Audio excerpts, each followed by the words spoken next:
Do you want to speak English like a native speaker? Well, that may not be such a good idea. So in this video, I'm going to explain why you shouldn't try to eliminate your accent, and why you should just try to reduce your accent instead. But first, what is accent reduction?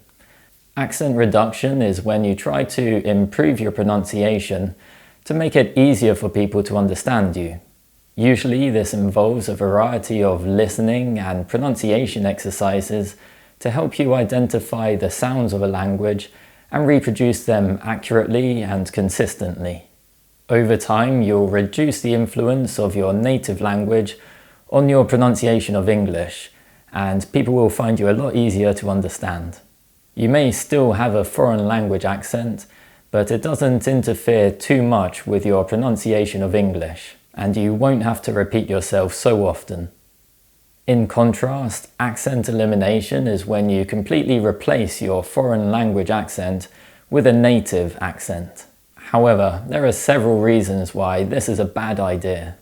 Firstly, completely eliminating your foreign language accent is not realistically possible. Native speakers are incredibly perceptive to differences in pronunciation, and even if you've successfully reduced your accent, there are likely to be small differences which indicates that you're not a native speaker. Even people who have lived in English-speaking countries for most of their life maintain some pronunciation features which betray their native language. So trying to eliminate your accent completely is unrealistic, and it will only lead to disappointment. Secondly, it's a sad fact that all accents have prejudices, and by adopting a native accent, you'll be adopting those prejudices. For example, received pronunciation is typically associated with rich people and posh people, and so by adopting an RP accent, some people may think you are privileged, that you didn't earn your money, that you just inherited it. In contrast, the Cockney accent is typically associated with London's working class, and several features such as T-glottalization, L-vocalization and H-dropping are stigmatized, and many people consider it a sign of poor education. Foreign languages have their own prejudices as well, of course, but by eliminating your accent, you won't be eliminating those prejudices. You'll just be exchanging them for other prejudices. Finally, lots of people who say they want to eliminate their accent don't actually have any pronunciation problems. For example, lots of my students tell me that they want to speak like a native speaker, but when they speak English, there's no problem with their pronunciation. They can communicate effectively.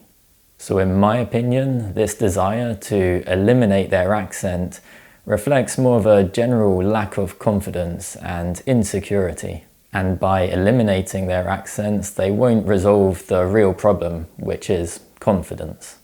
So instead of eliminating your accent, I recommend you learn to love your accent and become confident speaking with your foreign language accent. So how can you do this? Well, firstly, remember that you're not alone. There are approximately 400 million native English speakers, but approximately 1.5 billion people speak English as a second language. That means second language speakers outnumber native speakers 3 to 1, so you're the majority, and there are many other people like you, so it's completely normal to have a foreign language accent. Secondly, you should record yourself and compare your pronunciation to the pronunciation of native speakers. There seems to be a disconnect between the way some students perceive their pronunciation and the way it really is. And by recording yourself and comparing your pronunciation to that of a native speaker, you'll see just how good your pronunciation really is, and that should give you confidence and help you to love your own accent. Finally, if your desire to eliminate your accent is due to a general lack of confidence or insecurity, then that's fine too. I'm not qualified to help you with that, but we all have insecurities, And there are some things we can do and people we can see to help with that. So I recommend you take advice from a specialist to help you build confidence in those situations, because there's nothing wrong with your accent. Now, this video has been about accent elimination, but if you want to reduce your accent, remember that I have an online British English pronunciation course, which you can find a link to in the description below. So I really hope you found that video useful. Let me know what accent you have in the comments below, and remember to like and subscribe for more videos in the future. Thanks for watching. Goodbye.